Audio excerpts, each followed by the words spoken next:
What's up, people? It's another edition of the New Breed Podcast, the world's best new metal podcast from two dudes who are really there. On one half of your hosting duo, Jay Horsecow. With me, I have my partner in crime, the notorious TIM, Tim. How's it going?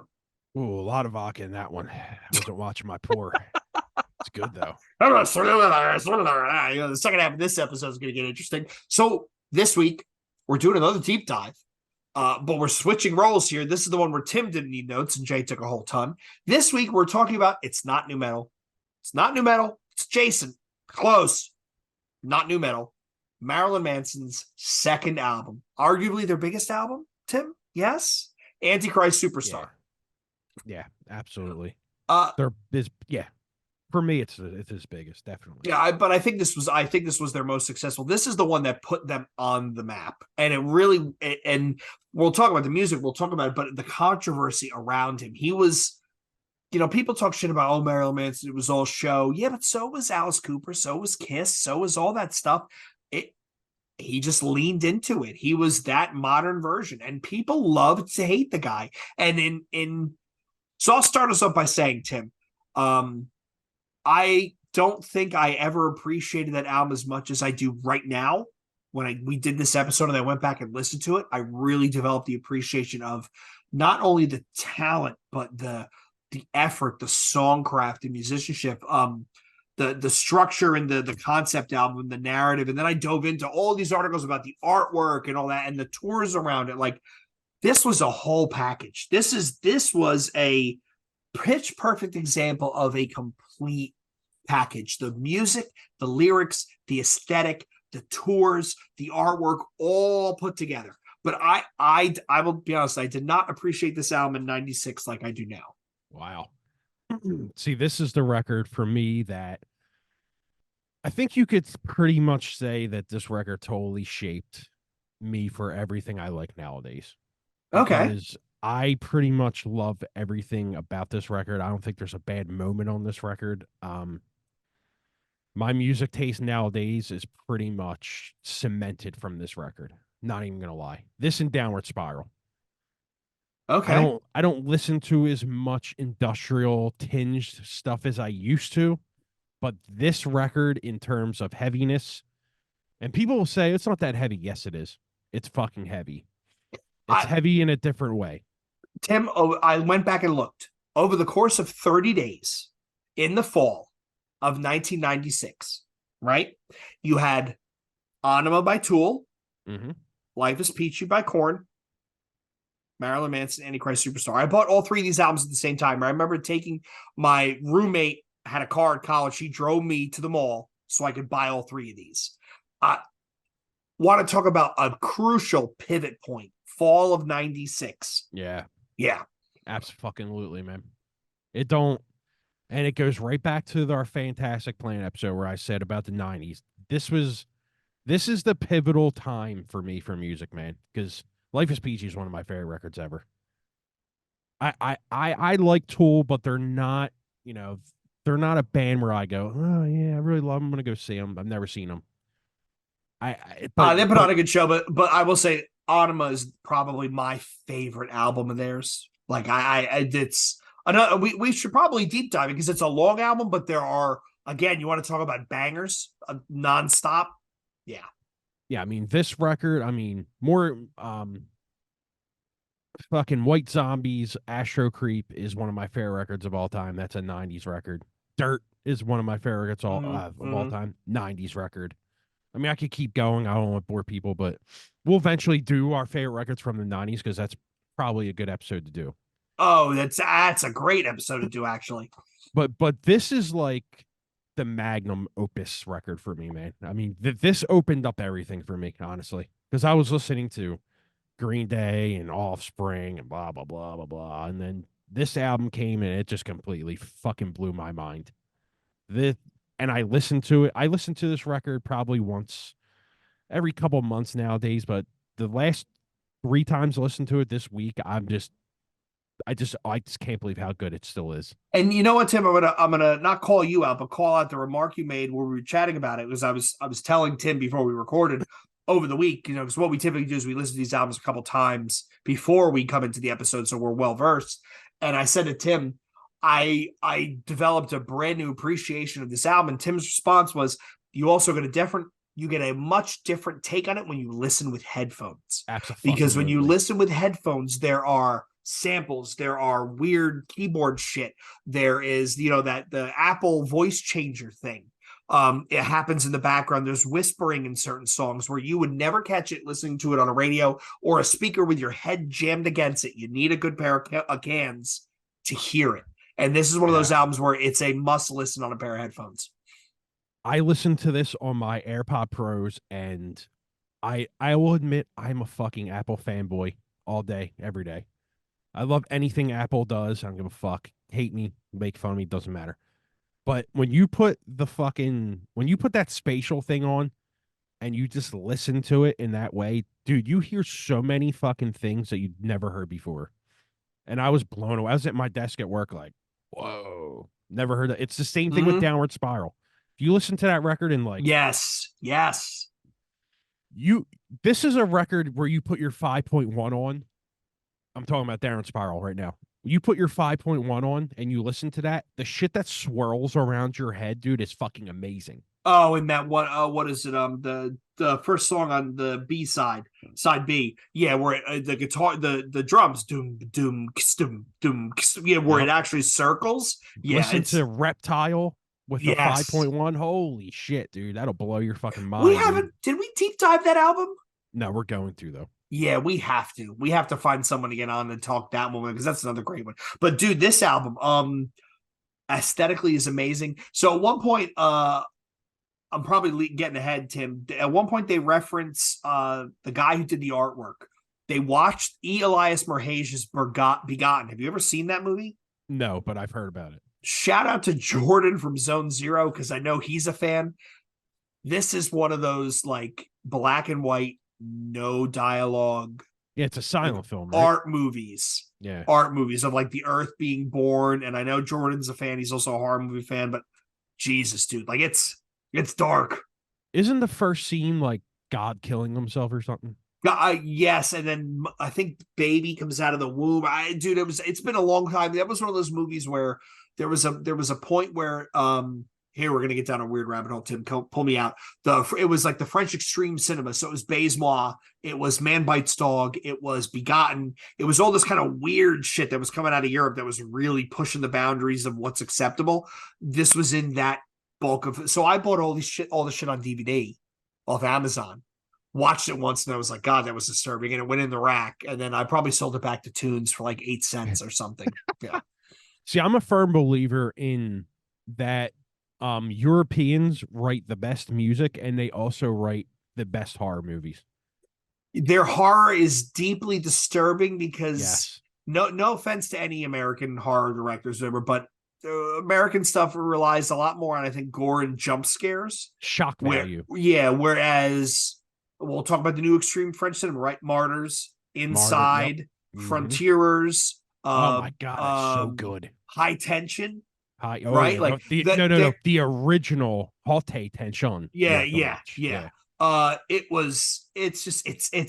It's unnerving in a different way. It's not jump scares. It's not flashy shit. It's brutally violent, but it's deeply unnerving in a way where like, I think the closest American cinema came to that was Hostel. The first Hostel movie is the closest they came to it.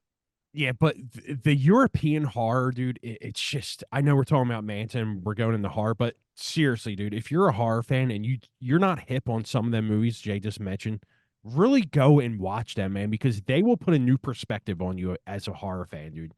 Like, Frontiers is fucking amazing. Yes. Yeah. There's Martyrs is fucking amazing, dude. With one of the best endings ever filmed in a horror movie. I'm sorry.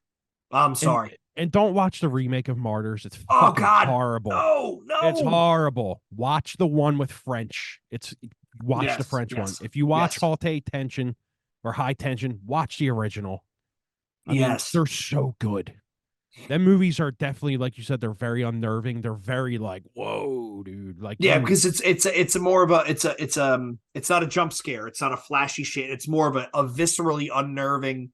I have no idea what's going to happen next, and I feel really uncomfortable. Yeah. So back to the album, which is the perfect lead-in of I have no idea what's going to happen next. I feel very uncomfortable. Tim, what do you got as far as, because I know you said you found a whole bunch of shit about this. Yeah, man. Released October 8th, 96 through Nothing and Interscope Records. Recorded at Nothing Studios in New Orleans. So this is the studio that Trent bought that was like haunted or some shit, I think. Yeah, so this is the one where I don't think this was New Orleans yet. This is the one out. This is the Manson house, right? Le Pig. So this is the one out in California. No. Yeah, I'll tell you why you got that wrong. So this is in New Orleans. What happened was he bought the door from the Manson murder house and put it on the front of the Okay. studio. Okay. So he when they were going to break that house down or knock it down because of everything that happened there, Trent bought the door, the front door. Yeah. He then took it to New Orleans and put it That I as the remember. front door of the studio. Yeah. So yeah, he didn't record in LA. He recorded here. It's just the front. Oh yeah, that's my next thing. The front door of Nothing Studios was the front door of the Tate Mansion where the Manson family murders took place. Reznor, who leased the house and knew the owner was planning on demolishing it, requested it and received the door after moving out in December of '93, and subsequently, Subsequently, Tim. There we go. Too much. That was a strong drink. The last one you poured. Jesus. He installed the door at Nothing Studios entrance. Reznor left the door at New Orleans recording studio when he relocated back to LA. And after the building changed ownership in 2011 and was remodeled, no one knows what happened to the door after that. So I'm assuming it got thrown out, which is a fucking shame. Which is a shame. Now that I'm thinking about it, you might be right. Maybe he did record in that house. Look that up real quick.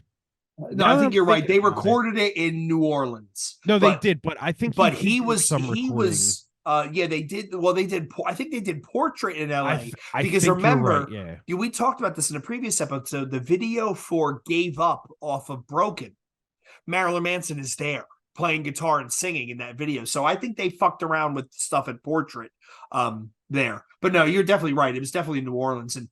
But I mean, go to Wikipedia and look up Portrait and see if it was recorded in Nothing, and if it was in New Orleans or if it was there. I'm looking right now. Background recording. Think about it, you might be right. Maybe he moved from LA to New Orleans. It was, yeah, he did. So it was recorded in Miami. They didn't like the guy. They reworked it in LA. Okay. So they re-recorded parts of it in LA, and then so sections of the album were recorded and mixed at 150 Cielo Drive, which is where the Manson family murders were. That's where the door came from, went to New Orleans, where they recorded Antichrist Superstar. So you were right. You were right as well. I just didn't remember that. Let's talk about the Reznor influence. You can hear it on this album. Like, it is clear as day. Yeah. The weird, creepy samples, some of the keyboard parts, the general arrangement of some of the tracks. You know that this was a Nothing band. The whispering, the haunting whispers throughout of it. Dude, this record is amazing, dude. That's another one we should deep dive. We should do a Nothing Records deep dive, because there's some, the Rob Halford stuff. There's some gems on there. I'm down, dude. All right. So all right, we talked about the door. Reznor said in an interview that his studio got destroyed by Hurricane Katrina in 2004 and was no longer operational, but then was bought out and turned into a retail space in 2011. So I forgot that Katrina was that long ago. Yeah, it feels like just yesterday. It does. I thought that was in like 2011 for some reason. That was like last year. Yeah. It's like crazy, dude, because when I read it, I'm like, wow, that was that fucking long ago. Mm-hmm. All right, so here's where it gets interesting, awesomely interesting. Produced by Sean Bevan, who we all know is from Skinny Puppy. Yep. Produced by Manson. Or no. I'm sorry. I got this wrong. It was produced by Sean Bevan, Manson, Dave Ogilvy, which was from Skinny Puppy. Which is Skinny Puppy, yeah. And Trent Reznor. So and that Bevan team. Bevan was he was an early Nin guy, right? He did Machine. He did Godless Underwater. Yeah. He also did front of house on Manson's Antichrist Superstar tour. Oh, okay.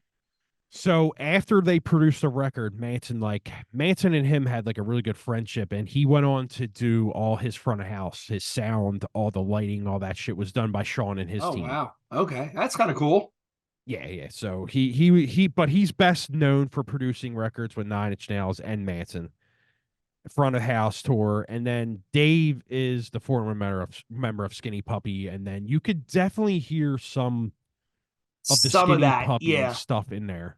But yeah. he didn't really do much of this record though. He had parts of it, but most of this was done, which is surprising. I think Twiggy did most of this record, honestly. I did read something somewhere. I was digging, I was bouncing around the internet where they were originally working with Dave Ogilvy, and they were kind of unhappy.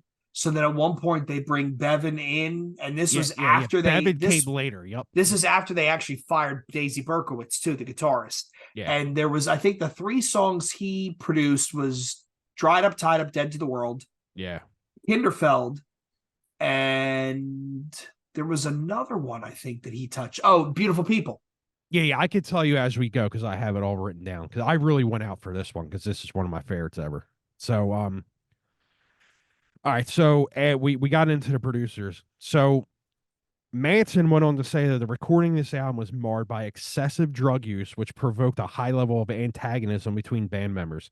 Consequently, it was their last release to feature contributions from founding guitarist Daisy Berkowitz, who was acronymmously, did I say that right? Acrimonious. There you go. Too much vodka. Acrimoniously fired partway through.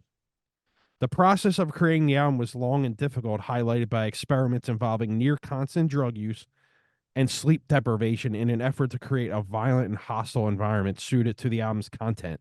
Not for nothing, Tim. Manson, They nail it. Like oh there's some songs where you legit like feel very claustrophobic and uncomfortable.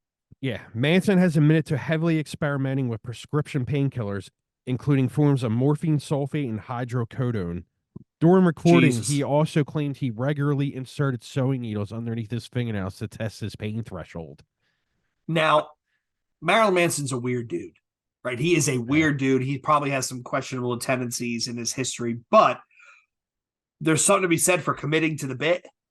yeah, And again, like Alice Cooper, like Kiss, he was pushing the boundaries of. I mean, he was trying to say something, and I love this. That I love the fact that this is a concept album, the whole concept around the fall from grace and the bring on the apocalypse and using popularity against it. I'm there's if you're industrious and interested on Twitter, there is an entire subpart of Twitter which talks about how Taylor Swift is actually Anton LaVey's daughter, and she's the Antichrist. And here we go. That's another time, but they bring all that together. Again, this is where I go back to the thing that resonates with me as a 40-plus-year-old man now is this is a complete package album. It all makes sense. The concept and how it's put together, and it just they landed it. They landed it. yeah, man. It's well, we'll go more into that, but because I'm just gonna keep telling you how amazing it is. Initial sessions were unproductive and routinely culminated. Oh, I got that one right. In the destruction of the studio, as well as the group's own equipment and instruments. There was also a high level of antagonism between band members, which most of this directed towards founding member Daisy Berkowitz. He later claimed to have been shut out of recording sessions and alleged that much of his equipment was destroyed, such as the 4-track recorder which he'd been used to produce many of the band's early demos, along with his drum machine. The latter was subsequently revealed to have been thrown from a second-story window. This animosity resulted in Ramirez performing most of the guitar work on the record. So they basically tortured this fucking guy. Yeah, they basically they were all whacked out of their minds, sleep deprivation and doing drugs, and they tortured him to the point where he quit. But if you look at where Manson goes from here, right, and look at the revolving door of musicians, we've talked about this before. How some in a band it really takes two really strong personalities to make it go, but that is a very tenuous grasp. We've talked about the Deftones with Stefan and Chino, Rolling Stones with Keith and Mick. I mean, one could argue U2 with the Edge and Bono, Yeah. right? Where you need two very strong, the Beatles, right? Lennon and McCartney. You need two very strong opinions to combine to actually drive that band forward. And that dichotomy is really where the creativity comes from. But it also is it's nitroglycerin waiting to explode. Who do you think the two strong personalities are in Metallica? Is it James and Lars? I Strong think it personality. like I the two at opposite ends that are driving the ship. It's James yeah, and yes, Lars. Yeah. absolutely. Yeah. I think that I don't really care for Metallica that much. Don't get me wrong. They're great at what they do. I see why people love them. I'm not going to take anything from that band. I would never would do that. I think Lars is probably one of the hardest people to work with, probably. It just seems that way. Yeah, he seems like, oh my God, shut up. Yeah. Yeah, like shut the fuck up, midget. Like kind of shit. You know what I mean? Like, and everyone flames his drumming. I don't really see why people think he's a terrible drummer. The dude, he writes good beats for that band. I don't care what anyone Yeah, he says. does. I mean, he's just a douche nozzle. I mean, Yeah, I mean, you whatever. watch Some Kind of Monster and don't get mad. If you watch that and don't get mad, something wrong with you. Yeah, I still have to watch it. I'm putting that in my list to do this weekend All because I have off Monday, so I'm gonna have an right. extra day. Okay. Ogilvy was eventually blamed for the band's dysfunction and was fired as a co-producer. He was replaced by frequent Nine Inch Nails mixer Sean Bevan. Manson and Bevan then spent several weeks reworking and remixing the majority of the album in Nothing Records' auxiliary recording facility. Reznor had started production on the soundtrack to David Lynch's Post or Lost Highway in the primary studio and was often absent from their later sessions. Manson went on to praise Bevan's influence on both the album and band, describing him as being like a magnet drawing the band back into the studio and back together. The pair are the sole credited producers of 3 songs on the record: Dried Up, Tied Up, Kinderfeld, and Minute of Decay. That's it. Berkowitz's Yeah. replacement on lead guitar joined the band shortly after the album was completed. Timothy Linton adopted Zimzum as his stage name, ending the 7-year tradition of naming members after female icons and male serial killers. His name Did was you derived from the Lurianic Lurian? I Cabal got it for you. Lurianic Kabbalic Lurianic Kabbalah concept of his Zimzum. Simsum. Yeah. Yeah. Did you look at some of the old band members, their names in Marilyn Manson? Oh yeah, they're wild, dude. The best, my favorite. Wait, my favorite is Olivia Newton Bundy. I'm going to resurrect that, Tim. We're going to do a whole episode in Alter Egos, and that's going to be mine. I love that name. That's fucking amazing. Yeah, I always liked Madonna Wayne Gacy. That's a good one. Yeah, like they were some wild dudes, man. Yeah, If you go back and look at like what these dudes did after, I mean, some of them died of drug overdoses, some of them just did nothing, but some of them did some pretty good, cool stuff. I mean, yeah. I think Twiggy plays bass for Zombie, doesn't he? I think so. John Five, who joined the band eventually, he's He's the guitar well player, known yeah. as a guitar player. Yeah, Amazing guitar player, yeah. absolutely. All right, so Antichrist sold 132,000 copies in its first week to debut as number 3 on Billboard 200 in the United States. The album was certified platinum by the Recording Industry Association of America on December 11th, 1996, and sold over 1.2 million copies within a year of its release. As of November 2010, the record has sold almost 2 million copies in U.S. alone. Wait, Yeah. that's not much, though, from 96 to 2010. That's only 800,000 more. That's got to be wrong. Probably. Worldwide album sales has surpassed over 7 million. Okay. There you go. The Beautiful People, whose music video received 3 nominations at the 1997 MTV Music Video Awards. You know, I gotta start proofreading these things because whoever does these shit on Wikipedia, they're just as dumb as me. Worldwide album sales. Okay. A rock opera and a concept album. Antichrist Superstar was the first installment in a trilogy which included succeeding releases, Mechanical Animals, which is a fucking amazing record, and Hollywood in the Shadow of the Valley of Death, which I also love. The central storyline on the album revolved around a supernatural being who seizes all power from humanity in order to initiate an apocalyptic end event. A populist demagogue who is driven solely by resentment, misanthropy, and despair.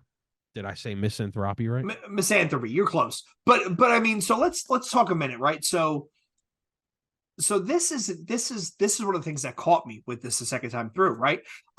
you could say what you will about Marilyn Manson, right? And you could say what you will about Nietzsche. You could say what you will about a lot of these concepts, but he actually tied it together in a very unique and fascinating way, right? The whole idea of a demagogue. I mean, let's look at what the media would have you believe about Donald Trump, right?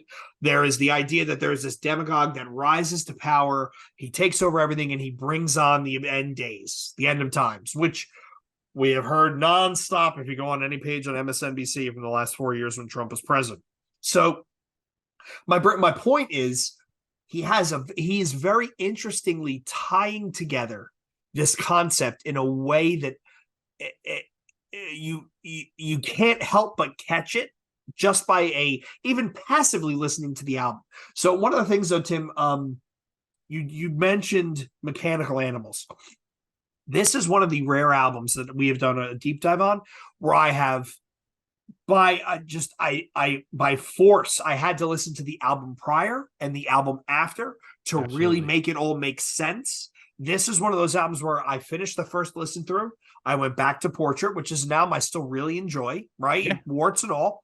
Then I went forward and listened to Mechanical Animals. And while that is a totally different Ziggy Stardust worship, like glam, he leans into it, you go, it makes sense.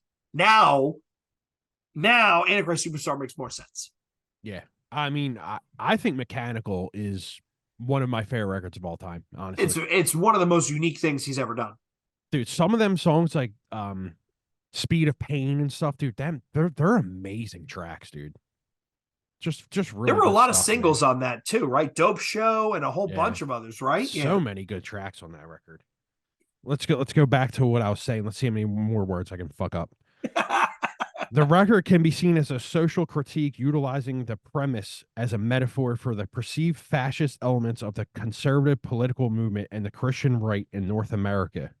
Who are the same people who got mad at him once he started touring for this album. Yep. Yeah.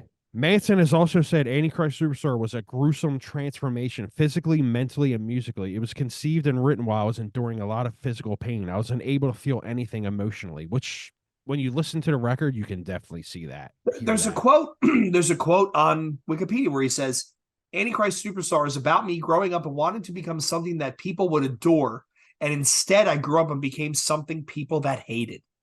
So talk shit all you want about this guy. He's self-aware, but this is a fascinating story. It really is. Let me ask you a question. With all the controversy around him these days, would you interview him? Absolutely. Me too. Absolutely. Yeah. He's got an amazing fucking story to tell. Yeah. Right? I mean, they went from I've told the story. The first time I saw them, they opened for Nine Inch Nails on March of the Pigs in 94, fall of 94. And they were trashing cardboard cutouts of like fucking Candyland shit on stage. And they were the opener in front of the Jim Rose sideshow. And then you come back and I watch them play Ozfest with the state police there and he's ripping Bibles in half. Like this is the trajectory that this band hit. You want to talk about escape velocity. They found a niche and they leaned into it. And the thing is, a lot of it was show, but again, the music is fucking good. And that's what, I mean, if you're not going to have a great aesthetic, you got to have talent on your instruments, right? If you're going to be really talented on your instruments, you might be able to get away with not having a great aesthetic. The best bands are the ones that land solely in the middle. Not everybody can be Meshuggah. Not everybody can be fucking Guar. So you got to find a way to get in the middle. And Code Orange tries to get there, right? They get pretty damn close to nailing. They have a unique aesthetic, which is their own, but they also have a sound, which is their own, which is competent. I'm going to make a weird comparison right now. But I think if you think of a band who has the aesthetic and the musicianship, it's Sleep Token. Yes, not even a weird comparison. Perfect example. Yeah, and I've been waiting to say that because I was going to bring that up, but I think that Sleep Token these days, not that they sound anything like Manson because they don't, but these days when you compare musicianship and stage and all that stuff, it's Sleep Token right now. Look how big they got in this short amount of time. Dude, they're playing a one-off at Radio City Music Hall. It's fucking crazy, dude. That is bananas. And they're a UK band. They're not even from here. I'm debating, do I try and get tickets to that? I think I might just get 2 tickets, and then whoever goes with me because I think how would we get there? Oh, I would drive up to Hamilton and take the train. I'd take the train up and the train back. That'd be easy. That's what I was gonna say. Where do I take the train from here? You could actually take it from 30th Street, connect in Hamilton, and I'll meet you there. Mm.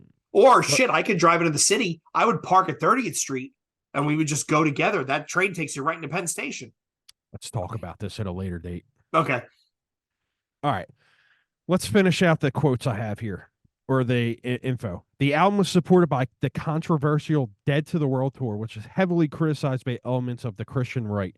Nearly every North American venue the band visited was picketed by religious organizations, predominantly because of unfounded, exaggerated claims of onstage drug use, bestiality, and satanic rituals, So including. Go ahead. I'm going to say, Tim, everybody who's listening, go to the Wikipedia article about this tour. It is literally insane. Every single date, somebody was picketing something. Yep. Including, all right. So, because of unfounded, exaggerated claims of onstage drug use, bestiality, and satanic rituals, including animal and even human sacrifice, the band also found itself the target of congressional hearings, which attempted to implicate the group in a fan's suicide. Several previously unreleased recordings were issued on soundtracks throughout 1997, include Apple of Sodom and Long Hard Road Out of Hell. So, if people are young and don't know about this, remember Columbine? Yep. They were basically blamed for this because the dude was wearing his shirt, correct? Mm-hmm. Which is absolutely fucking crazy. Just because someone's wearing a shirt has nothing to do with the band being the purveyors or the sole inspiration of doing that, right? Yeah. Yeah. It's And crazy. so when you talk about the tour, right? Like they broke out. This is where you first see that lightning bolt, right, with the circle, which was their logo, which was iconic. He was always wearing like a garter, G string, and like a almost like a one of those braces that the things that chicks wear to make their waist skinner, like a waist trainer. It was kind of nuts. He came out in a fur coat. He had makeup on. And as the show progressed, it started out like a regular rock show, and it ends almost like purposefully like a Nuremberg rally. So remember, Nietzsche played a role in all that sort of stuff. But it was a spectacle. It was truly a spectacle. Again, I got to see it when they played with Ozfest. And again, go to Wikipedia and look up this tour. The fight that they had with the New Jersey Sports and Exposition Commission over playing Giant Stadium was fucking bananas. It's like Sharon Osbourne was going to take them to the Supreme Court. She was so pissed off because she was like it was insane, and they opened up tickets in the last minute. And then VOD and Slow Burn got screwed because they didn't get to play. But this was a true spectacle, and he was literally like Alice Cooper, like Kiss. He was everything all the parents hated, were terrified of. And instead of saying, no, no, no, no, I'm not like that, to his own detriment, but a smart move, he leaned into it. Yes. And whenever parent hates it, every kid needs the shirt from Hot Topic. And here you go. Is this a fair comparison? You know how Trump is like the most hated man ever right now? Yes. In the 90s, late 90s, was Manson the most hated man in America? 100%. Like with music and like literally the late 90s, everybody hated him ever. But here's the thing, just like Trump, they all hate you, but they're still talking about you non-stop. They dug into the hatred and became what they are now. Yes. And the smartest marketing move, like P.T. Barnum said, bad publicity, good publicity is still publicity. To Manson's intelligence, he leaned into it and he played it up. Yeah. Here's the thing that I'm going to tell you. Never fucking apologize. Nope. Just keep going. You never apologize for your art, man. Keep going. Be one of a kind. Art is subjective. Art is art. Just go with it. Never fucking apologize. Where do we leave all with this? But yeah, it was a wild tour, Tim. 8 legs on this tour. 8 legs. I think it was like 3 years or something, wasn't it? They did Southeast Asia. It was a world tour, yeah. Everywhere. Did you see them on this tour? No, I the only show I saw was the one on Ozfest. I didn't see them any headlining shows. I've seen them twice. It was opening for Nine Inch Nails, and then it was that Ozfest. And they might have played another Ozfest I was at. I got to look in the Bible, but I don't know. I don't think so. I've seen Manson twice. I seen him after this tour, which I forget what it was called, and I seen him with the first Slayer and Manson tour. You remember that one? That's no, but that is an awesome pairing. Like if you Yeah, think about it, that's an awesome pairing. it was a great time, dude. Um, so I have some other things I want to go through. So I'm gonna go through the We're accolades. like 40 minutes into this album and we haven't even started on the track listing. We're gonna make it quick for you, I promise. Some accolades, real quick. 1996, acclaimed music, greatest records of all time. Rank 1,137, so that's of all time. Alternative Nation, top rock albums of 96, number 8. 100 greatest rock albums ever from United Kingdom, number 92. France, 100 best albums of all time, or 1,000, number 606. Albums of the year, number 3 from Kerrang. United Kingdom, 100 albums you must hear before you die, number 14. 100 greatest rock albums from the UK, 88. 200 greatest albums in the 90s. It's no number, but it's in there. And then it just goes through Revolver, 69 greatest albums of all time, number 49. Rolling Stone, Essential Recordings of the 90s, number 9. 100 best albums in 100 of the best of the 90s, number 84. And Germany, the most important albums of the 90s, number 37 out of 100. So it's got great accolades from many, many people, many Yes. countries. I mean, and I see why. I want to go through some of my thoughts real quick. I remember hearing this when it first came out, and it blew not my mind, but my entire body and soul, dude. Like, to me, this was the heaviest, coolest thing I ever heard to this day. To this day, though, it still gives me goosebumps, man. I mean, it'll hold up to me as one of the greatest records of all time. It's just that good to me, dude. Um, if I had to put it in my top 25 records all time, this is in my top 10. It's not even a fucking question. It's absolutely perfect front to back. I don't even think there's one bad riff song. I don't think there's a bad second on this record. It's Uh I'm gonna agree with that. I while it's long in certain spots, everything fits. yeah, Everything fits. there's not one bad moment on it, dude. This is one of the records that defined a lot of people's musical taste, including mine when they were younger. This is much like what Korn's self-titled did and like Rage Against the Machine's first album did. This defined a lot of people's fucking music taste, man. Don't tell me you're like, you think about it, Korn's first record, how many people are defined from that record? Yeah. Yeah. How many people are defined from the first Rage Against the Machine record? Mm-hmm. You know what I mean? Mm-hmm. To me, this is up there. I already talked about Columbine. I remember my parents. I remember thinking my parents would hate the fact that I listened to him, but to my surprise, dude, they didn't care. They actually encouraged it, dude. They bought me the Nine Inch Nails VHSs. They bought me the Manson VHS. They bought me all of it, dude. And I thank my mom and dad to this day for that shit because when you hide music from kids, it only makes them want to Want dig to see it digger more. or They to want to dig listen deeper. more. Yeah. It only makes them want to dig deeper. It only makes them want to be more involved. So if you're a parent nowadays and you have like a 4-year-old, in 10 years from now, dude, if they want to listen to something, just encourage it, man. And I gotta share my best Marilyn Manson memory. So here's my best Marilyn Manson memory. I went to see Cypress Hill 311 in the Far Side. I was wearing a Marilyn Manson t-shirt. I had my hair spiked. I had my nails painted black, and I had eyeliner on. I must have looked like the weirdest fucking dude on the planet. Think about the crowd for Temples of Boom, 311, and Far Side. All great bands. I wish I had a camera. We need to deep dive on Temples of Boom because that album is Oh my God, yes. amazing. That's their best Amazing. record. I don't care what anyone says. That's their best record. Yeah, but I mean, you're right, Tim. I mean, when you take your kids, one of the coolest things my mom ever said. I was listening to Suicidal Tendencies, Lights, Camera, Revolution. Bring Me Down, and he's cursing, swearing, feel like shit. I do feel like shit. And my mom, I remember listening to it. My mom was in the room, and she looked at me, and she looked at the radio, and she looked at me, and she said, "I don't care if you listen to this. I just don't want you walking around singing it." Yeah. And she was totally cool with all that stuff. My mom and dad were the same way, dude. My dad was a huge fucking rock music fan, so he was all into it, dude. Like on Christmas, I remember I got the Nine Inch Nails double VHS. I mean, and there was some fucking really crazy shit Dark on shit there. in that, yeah, yeah.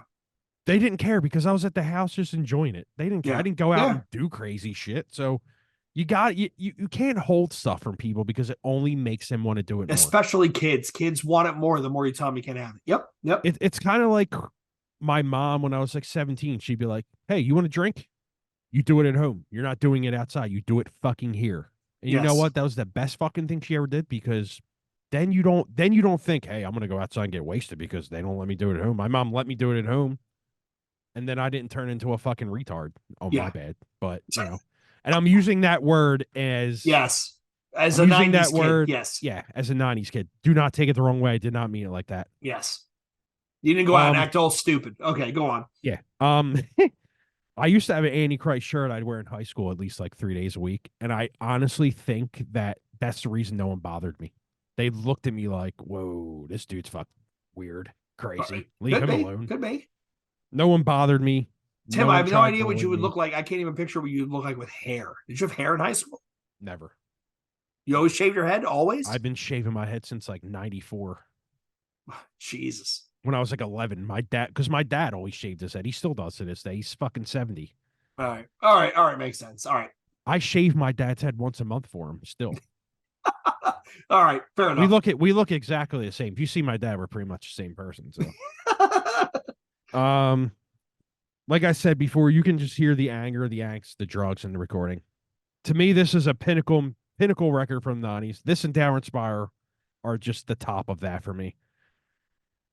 I'm sorry, it's just how it has to be, man. So let's get into the uh, song so we so can there get people was out of here. when I looked at the like some of the critic feedback, some of them had some pretty like they were spot on. Some of their reviews. The one review said, its 16 songs rock like 70s Sabbath style metal, but harder. The arrangements echo Queen in operatic scope, but are more intense. The mood owes its vampiric chill to Bauhaus, but Marilyn Manson bites the vein. I thought that was spot on. The one that I thought really nailed it was when they said it is an unexpectedly cohesive album that stands as Marilyn Manson's definitive statement. 100%, dude. This was a whole package. The Begotten, 8 legs of a tour. The Daisy Berkowitz stories where they trashed his shit and like I really think they were all whacked out of their minds, and it just takes a different kind of person to be able to persevere through that. Did you see the story where Daisy was playing guitar to a and song? Trent smashed his guitar, yeah. And Trent was like, "Come here, I'll show you how to play that." And he did it like 3 more times, fucked it up, and then he just took his guitar, smashed it, laughed at him, and just walked out of the studio. Like, yeah, that dude, they were all at the pits of drug addiction, and New Orleans is Mike Nine Williams. If you're gonna be strung out, that's where you're gonna be. Yeah. All right, let's get into it. So we start out with track number 1, the irresponsible hate anthem, as opposed to the interstate love song. Daisy Berkowitz, Madonna, Wayne Gacy wrote it, 4 minutes, 17 seconds. So I think, Tim, I'll start with this one. This, if you listen to Portrait of American Family and go right into Antichrist Superstar, this is a natural, aggressive step in that direction. When you think about the image, when you think about the imagery, the aesthetic, what they were going for, this takes Portrait and says, fuck it, we're going to 11. And it's aggressive, and it's got that Manson sound. And I have went back and listened to the first like 7 or 8 songs nonstop over the last couple of days. I think it's fantastic. Yeah, I mean, what's not to like about this? It's one of the best openers in history of music, honestly. I mean, the chorus has some sketchy words.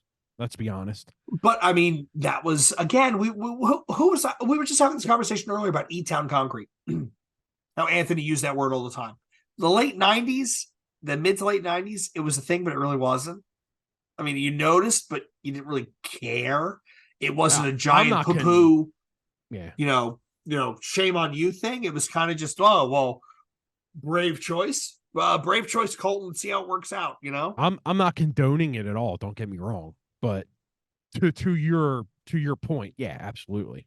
And historically, again, you can't view it historically. You can't view it ahistorically. Historically, that was just part of the time. Yeah, I mean, the thing is, though, this really sets the tone for how eerie the record can and will be. I mean, it really sets the listener up for what's about to happen. Honestly, Just to set you up for like, whoa, Yep. like that just kicked my ass.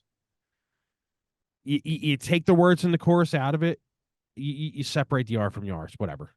You know what I'm saying? Yeah, yeah, I got you. It's Fuck it's that. a hell of an opener. It's a hell of an opener. And here we go with the true track 2 test.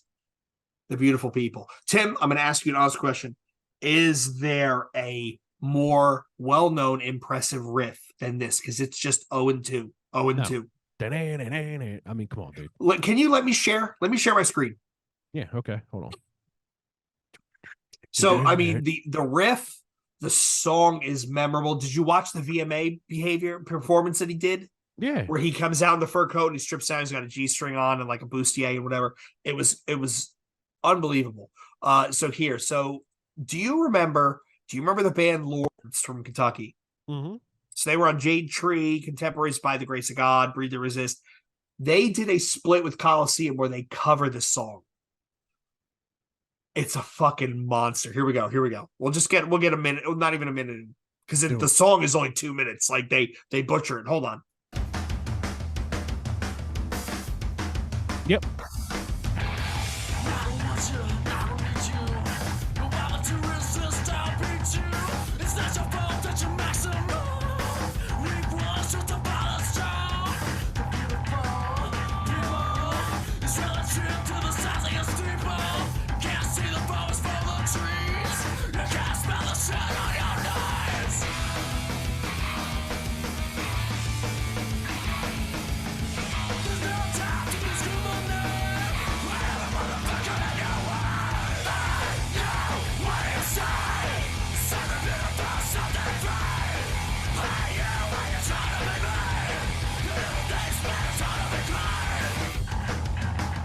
The only reason I feel comfortable playing that is it is not on any streaming service anywhere.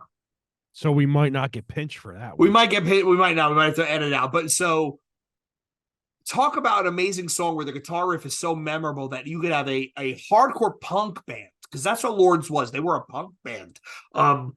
They blast through a cover. They do something their own, but it still sounds good and it's still instantaneously recognizable. Oh, absolutely, yeah.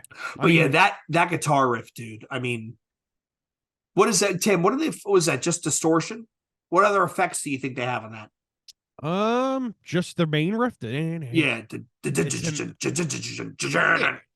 I think it's drop D, just O2. I think it's just a 0-2 on a bar chord and drop D, and I think that's all it is. I mean, when I was younger, I thought I was the man and could just play the whole thing. I probably was playing it wrong, but I'm actually gonna look it up after this and just jam it real quick.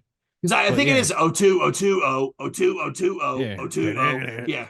Yeah. I mean, I know this is a song that it's one of them where you could not hear for the rest of your life and you'd be okay, but like it was super overplayed so much. But the difference with this song is how good it is. It's layered so fucking well. Yes, yes.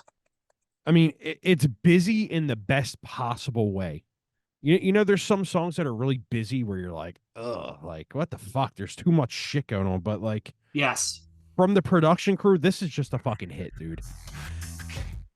You know what I mean? Like it's just a hit. Like it deserved all of the fucking accolades it got. Yes, I mean it's a fairly short song. It's only 3 minutes. That guitar riff is unbeatable, right? Like, I mean, if you take Blind from Korn and this song, they're interchangeable in a you know what I mean? Like you automatically know as soon as you hear this song, you automatically know. Oh, yes, you're right. You're right.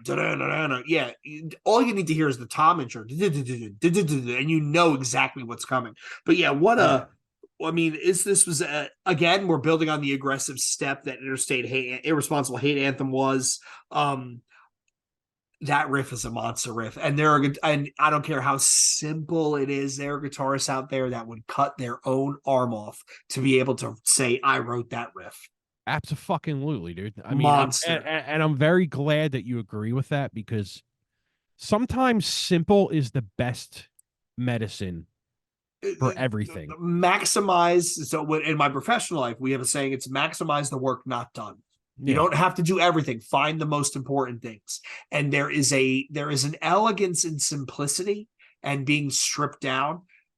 Again, O two O two O O two O two O two O. I mean, I mean, it's kind of that phrase where what's the phrase where a little is what's that a phrase? little goes a long way. A little goes a long way. Yeah, this is the Speak perfect example of that. Speaking of this song, did you see the incident in the concert where John Five was playing and Manson walked over and kicked him, and he freaked out and he was all pissed. He tried to hit him with a guitar.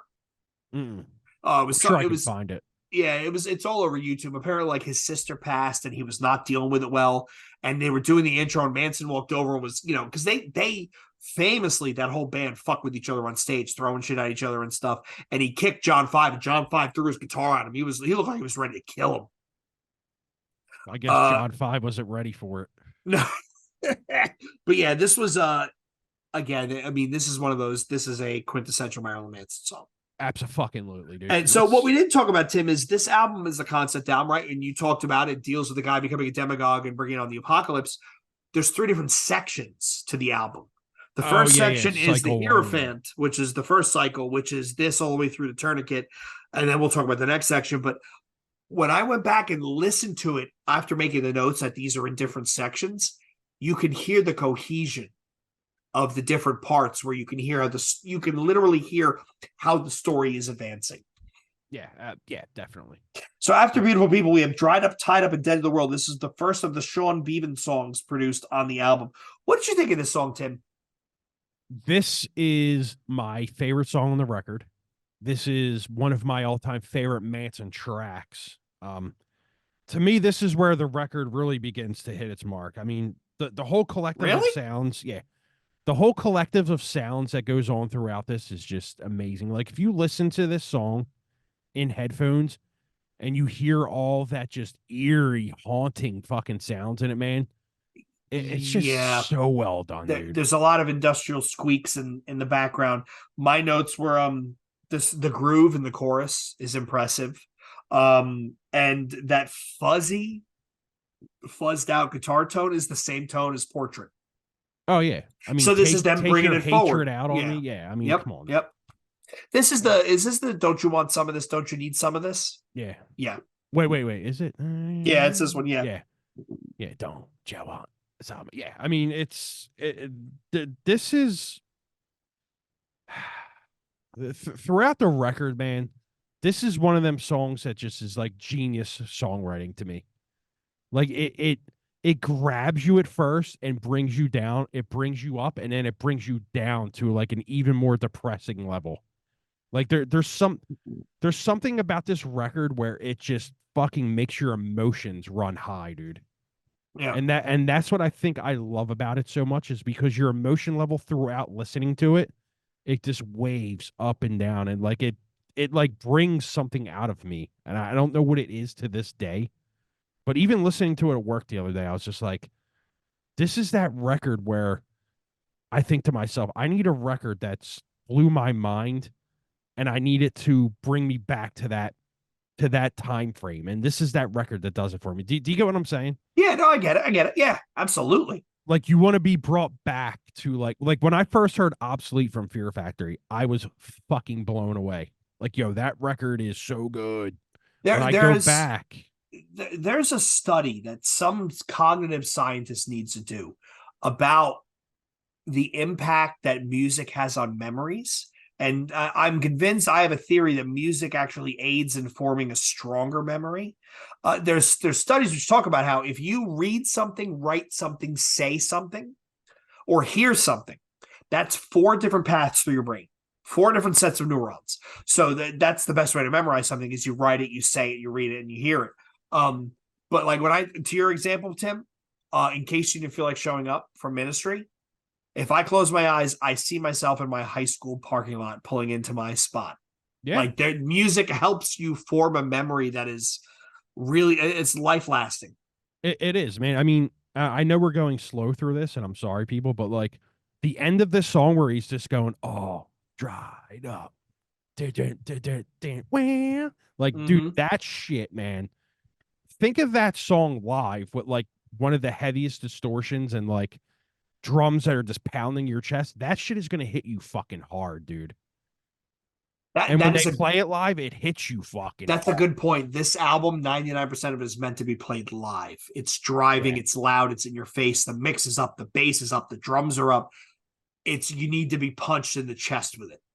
Yeah. And this song, this is why it's my favorite song. That ending, dude, is fucking epic.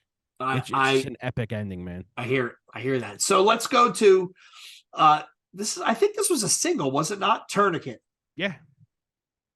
This is one of when I think about singles on the radio, this has to be one of the most agonizing songs as a single. I mean, this is a depressive song, dude. So it's the track 4 ballad, which we've talked about. It's depressing. For me, I don't like this song at all because I think it's too down the middle. Like either lean completely into the radio shit and make something that sounds like Smashing Pumpkins, or lean completely the other way and make something horribly abrasive. To me, this was a I'm not sure I'm going to keep listening because it's kind of This is pain portrayed through music in the best possible way, though. You know what I mean? That yeah, he's this definitely is going through pain, some dude. shit. Yeah, Yeah, I mean, I usually am that type of person where I could if I listen to a record, I can tell you without even knowing this is the single. I can listen to any band and go, this is a single, and I'll go and look on Apple Music and there'll be a star next to it. Yep, I knew it. You can always tell when there's a single because, or you can always tell when a song is a single from a record. It's just something I've been always able to do through my life. And if I just heard this record today, I would know right away this was one of the singles because it has that feel. But as a single, I can't believe it was even a single on the radio because this song is it's very fucking crazy very and very depressing. dark and very I mean, if you basically this entire album is a soundtrack to the movie Seven. Basically, Yeah, right. dark, grimy, rainy, uncomfortable, unwashed, terrible. Yeah. So now we go to track number 5, which is the second cycle of the album. This is the second of 3. This is the inauguration of the Worm cycle. We start off with Little Horn. So I'll go first on this one. I actually love this song. It's Yeah, yeah. heavy, it's driving. Lyrics are offensive, but that's what you expect. I think this is a okay. We just came out of Tourniquet, punching right back in. Here we go. Yeah. I mean, another one of the best songs on the record. That riff, like you said, is fucking amazing. This is a true showing of super simple but works so well. Yes, yes, Like that was the greatest part of the 90s, man. People just knew how to write songs in simplicity and made them sound so full. Like it's just like if you listen to any record in the 90s that's one of your favorites, most of that stuff is going to have riffing and song structures that you're like, dude, that like in 2023 it's riff gymnastics and blah blah blah blah blah, but like ooh, yeah, this record makes simplicity its fucking highest point. And it's really hard to fucking get over that because I like music that like captivates your yeah, mind. yeah, And this is what that does. This makes you think like, wow, dude, like that little simple riff with a little bit of background influence in it just makes it that well. Like that's genius songwriting, dude. yeah. Like I know I must sound like the biggest blowhard and No, I but this love is this one of the shit, but albums that like you love. But I think I would agree. I think this is one of the better songs on the album. I really yeah, do. I mean, more great. I mean, the lyrics, yeah, I get it, but like his vocal ability in this really fucking shines too, dude. His vocal ability in this record, like you hear all of it, dude. It's just this is the song right here that it really shines for me, though. So let's move on from this one, right? Because I love this one as well. Let's go to what do you think of Crypt Orchid? Is it Crypt Orchid or Cryptor Child? Crypt Orchid is I well, Oh yeah, there's no L. so Yeah, you're right. here's the You're right. thing. Yeah, Spotify says Crypt Orchid, but I'm pretty sure that Wikipedia says Crypt or Child. yeah, that's what I'm confused of. Yeah, Well, whatever it is, it's meant to deal with the whole thing when you only have one nut. Yeah. Yeah. Absolutely. Yeah. I love this track. It's an interlude, but I love this track. It's ambient. It's got the industrial. You can tell Trent Reznor was fucking around with them. It's got the weird sounds. Reznor actually plays the mellotron. I think this thing is like the vocals are run through that weird filter. I really, really like the song. What do you think, Tim? Let me ask you something. Could you hear this on the downward spiral? Yes. Yeah, Yeah. yeah, yeah. This is a downward spiral song right here. Yeah, This the way is the vocals are processed and the mellotron, yes, you're absolutely right. Yes, this yes. is one of the most frightening songs on the record. It's super fucking eerie. I You're mean, right. the soundscapes in this is fucking crazy, dude. You're right. You're right. And I know it's one of the interlude songs if you want to say that. I don't really agree with that, but like Trent this is a Reznor song. I know it says in the things that he had nothing to do with it. This is a fucking Nine Inch Nails song. Your This mic has, is I on. know I There muted you go. myself because I had to call. This has his fingers all over it, and he All can fucking say he over it. wasn't part of it, but he definitely was. This is a song that he must have started and they finished. Yeah, yeah, yeah. This is a fucking Nine Inch Nails song right here. I I would mean, agree. I it's would agree. all over it, dude. I would agree. The next song, the Formography, we'll just go to that one. This is another fucking Nine Inch Nails track. This is a fucking one of the masterpieces of the record. I think honestly. This is yes, this is a Nine Inch Nails song. I think this is one of those songs. So there's a couple on this album where I think they split between industrial and metal, like they couldn't decide to go either way, so they land solidly in the middle and not in a bad way either. This is one of those truly industrial aggressive songs that they do. Yeah, this is another high point for me. I mean, it's dirty, it's ugly, it's fucking scary, dude. I Yep. mean, this is the type of stuff that separates the greats from the amateurs right here. This is the shit where you get two really great minds together, and this is what you get. Because this song right here, I mean, I don't care what it says, it'll scare the shit out of you, dude. If you really go into it, this will scare you to death right here. And so let's talk about that. Let's talk about two great minds working together. You have Cryptorchid, you have Deformography, then you have Worm Boy, which Yeah. starts out with which starts out with a ripoff of the portrait riff, and that's but I mean that is fucking again, it's fucking creepy, right? Yeah. Like it's like the world's most fucked up carnival ride. This is the track right here where you must listen on headphones. Yes, because you would miss all the nuance that's buried in it. Yep. Yeah, it changes the whole fucking experience of the record, man. I mean, if you just hear all the goodness from this if in your headphones. I also think this is as close as something that could have been on Mechanical Animals, honestly. They're Okay. like as close to that record, this is the song that you would hear on there. I honestly think this is the direction he went for the next two records. This song right here. Okay. Okay. I can see that. To I can definitely see that. to me, I think this track is something they might have wrote at the later sessions, maybe like one of the last songs, and then he kind of drove on that to Mechanical Animals in Hollywood. I don't know if I'm right. I just have an opinion on that. That's it. So, but yeah, this is an amazing song. One of my favorites on the record as well. I think it's awesome. So that are we still in? We're still in the inauguration of the Worm. The next song, Mr. Superstar. Tim, Ah, the chorus of this is the dude. epitome of big room arena rock. Yeah. That is a chorus that needs to be played loud in front of thousands and thousands of people in a shed somewhere outdoors, everybody having a good time. Sorry, I was swallowing. When I first heard this record, this was my least favorite song. I don't know why, but as I got older, I realized how fucking good it is. That chorus, like you said, is so fucking like Big. it's like an orchestra that Yes. just comes into the speakers. I mean, the lyrics in it are fucking amazing.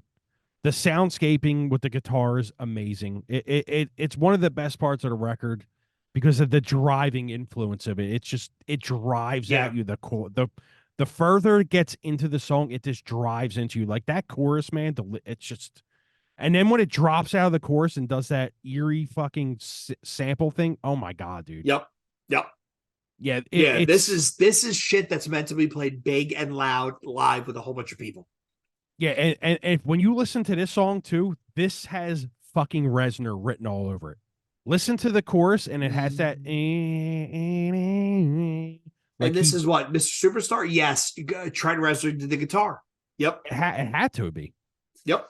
He had to have had a thing in this. It says only Twiggy did this song, but I don't believe that at all, dude. No, no. Well, Discogs has guitar Trent Reznor. Oh, okay. Well, yeah, that makes sense then. So now let's go to you. Right, you go with this one. You want to go to the next one? Angel, yeah, let's do it. So this one of the I think this is one of the heaviest songs in the album. Danny Lohner of Nine Inch Nails fame did the guitar. The beautiful people guitar tone. The chunk is back. This is a mosh riff. Yo. This is a mosh riff from Marilyn Manson in 1996. Yo, let me tell you something. When it drops into the verse and it's just guitar and him singing, and then it goes into Yep. Yeah, dude, it's simplicity in its greatest form right there. Yes. And that chorus, dude, oh my god, man. Yeah, yeah. Another fucking one of this is a top 3 song on the record for me right here. Agreed. I would agree. This is in that top best songs of the album. I just couldn't believe, like, my notes here were like, oh my god, mosh riff, and then it said, "This is the beautiful people crunch back again." We are at this point, we are 10 songs in, and I haven't lost any gas yet. No. Yo, that you and a maker. Yep. That you know what that sounds like to me? It sounds like Broken. Good call.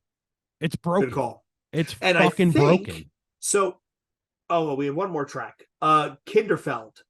Oh, amazing song. So this is, I thought this was a necessary break. It helps transition to the part 3, which is the disintegrator rising, which is the Antichrist coming along and, destroying the world. I thought it actually is a really cool song.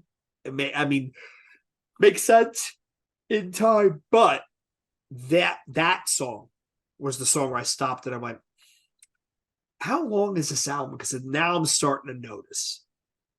All right. So this is my number 2 song on the record right here. You know the part where he goes, "When I got my wings." Yep. Dude, that shit, man. That blew my mind back then, dude. Like, because the way, like, you would think it's going to be a huge chorus that comes up and he just drops into that and you're like, what the fuck just happened? Yeah, very much whispered chorus, a whispered verse stabbing westward in early 90s industrial sound. Yes. Yes. Yeah. I mean, it's the lyrics are crazy. The swirling effects that go through your headphones as you listen to it, dude, that shit is amazing, dude. This might be a top 5 all time for me record. Yeah, I can see it. I can see it.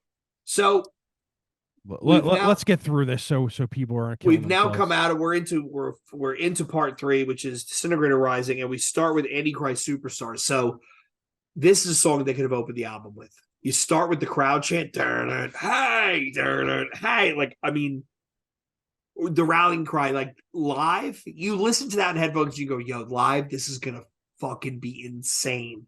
The chorus, repent. I think this is one of the best songs in the album. The falling keyboard riff, I love it. But this is where this is a lot like we just did Fantastic Planet.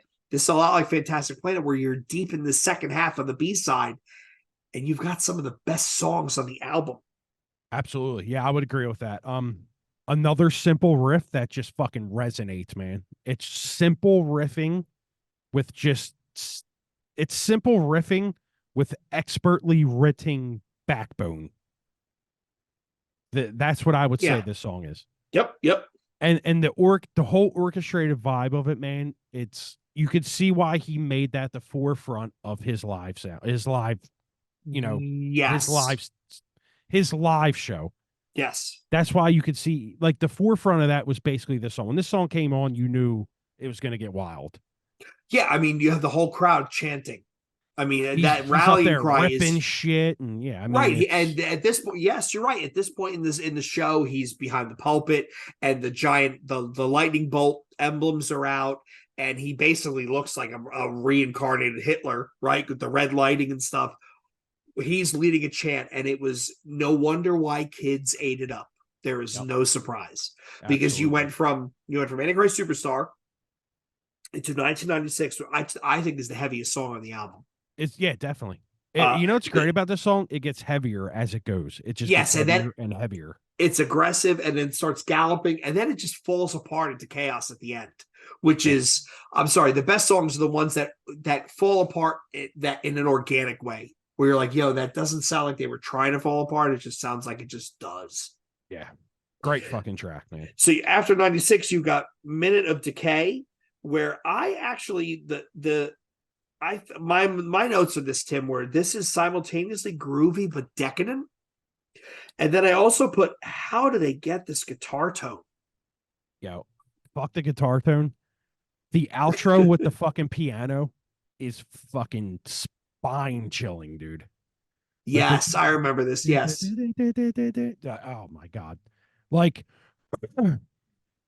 it only says that Manson had a part of this, which I just disagree with that. There's no way that Reznor didn't have parts of this Yeah. because this is another song. Excuse me. This is another song right here where I just hear Downward Spiral. I hear that fucking Yep. that Yep. influence on this because what the Downward Spiral came out in '94, right? Yeah. So 94 or this, 93. It was yeah. Yeah, no, I think it was spring of 94, I think. Yeah. I feel like this record has leftover parts from that record that he didn't use. I feel like he had a fucking disc of just parts he didn't use that fit in this record, and this is one of them songs. It has to be. Mm-hmm. If we could interview Trent, I guarantee you he would tell you that. I guarantee he would say, "Yeah, you know, I had some sounds that were left over that I just didn't use, and here you go." I'm gonna put everything on me on that. It's just it has to We be. didn't talk about with Antichrist Superstar. We didn't talk about the plane talk. So the Apple basically the like a vocoder where it ends with "You might as well kill yourself. You are already dead." Like again, headphones. Yeah, Headphones make a total yeah, difference. But you're definitely. right. There are some songs here where there are definitely some scrap downward spiral sessions. So like, yo, I got this left over. You want to like throw this riff in there? See what happens. I But mean, yeah, great that song. the chorus of that where it's like it Yep, yep. begins to die. Like, come on, man. So Amazing the, stuff. from Minute of Decay, we go into track 15, which is the Reflecting God. That bass line, fuck yeah. But it doesn't start with "The world is an ashtray," Yeah. right? We burn like Yeah. cigarettes. And then he Yeah. does the chorus in falsetto. Yeah.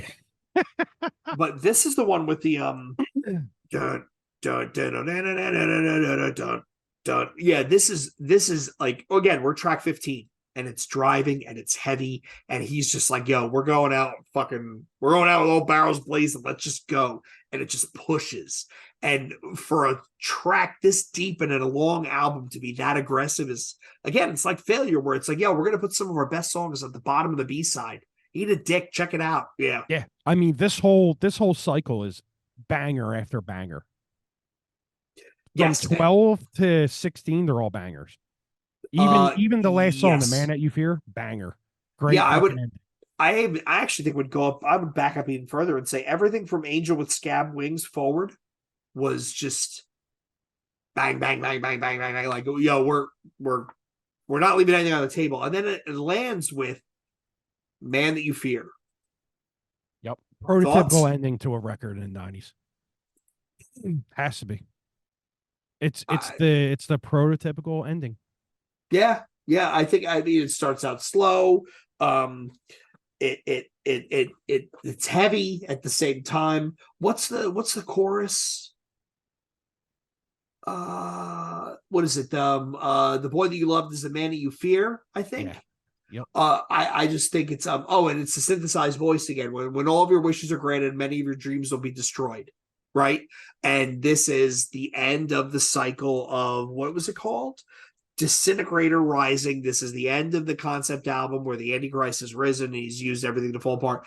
Again, this is one of those rare albums where you have to view it as a collective whole. If you're looking at it as just songs, you're going to get some hits and misses, but you're going to miss the forest for the trees. Yeah. Well, yeah. Can't see the forest from the trees, right? Oh shit, that's part of the that was an unintentional pun, people. Please. Yeah, I knew. It's, I knew it was. I'm Yeah. a bunch of bourbon in, so here we go. And then the last song is what, the untitled track, which was It's just track. noise. Was it track like 69 or 99 or something, Tim? 99. What was it on the album? It was 99, right? Yep. Yeah, It's just nonsense. it's just noise. It's just noise. All right, here's the big question. I'm gonna let you go first. Out of 10. So if you had asked me in 1996, I would have given it a 7. Now, it's probably a 9.5. 9.5 for me too. I can't give anything a 10. I will never give anything a 10. This is a 9.7 for me. I'm this is one of the rare albums we've done in all the years we've done this podcast. This is probably the first album that I can say that I went back and listened to again, and I literally was, holy shit, I totally missed this the first time around. Yep. And not only did I miss it, like, I think I'm going to go back and listen to this more and more because I really do think there's some great songs on this album. Dude, go watch some of the live stuff for some of the tracks that are like buried, like Kinderfell and stuff. Dude, they're fucking crazy, man. I mean, it's unbelievable. But like, in hindsight, it's not surprising that I love this album because you have the band Marilyn Manson, right? So it's Manson, Berkowitz, Twiggy Ramirez, Madonna Wayne Gacy, and Ginger Fish. But then you have Sean Beavan, you have Charlie Clouser, you have Robin Fink, you have Danny Loner, you have Ogilvy, you have Reznor, you have Chris Frenna, right, who did the drumming on Kinderfeld. All the people who were involved in the Downward Spiral, one of my favorite albums of all time, showed up on this album, and they added a very industrial, abrasive sound to what he was trying to do. I might go as far to say that this was the high point of Nothing Records. Yeah, it's it's very visceral. It's very fucking. I don't want to say words that are pretty much the same adjective. Honestly, it's just very. It's let's put it this way: it is very much an album in its own lane. It's up at the top of a hill where you really got to struggle to get there, and that is not hyperbole. This is a, again, complete package of everything. Yeah. It's visceral, it's dirty, it's fucking dangerous, it's everything, dude. I mean, this is a fucking pinnacle record for me, and it'll never change. Yeah, this record is almost 30 years fucking old. 30. That's kind of insane. In 2 years, this will be 30 years old. Dude, that's insane to think about. I'm 40. You know what I mean?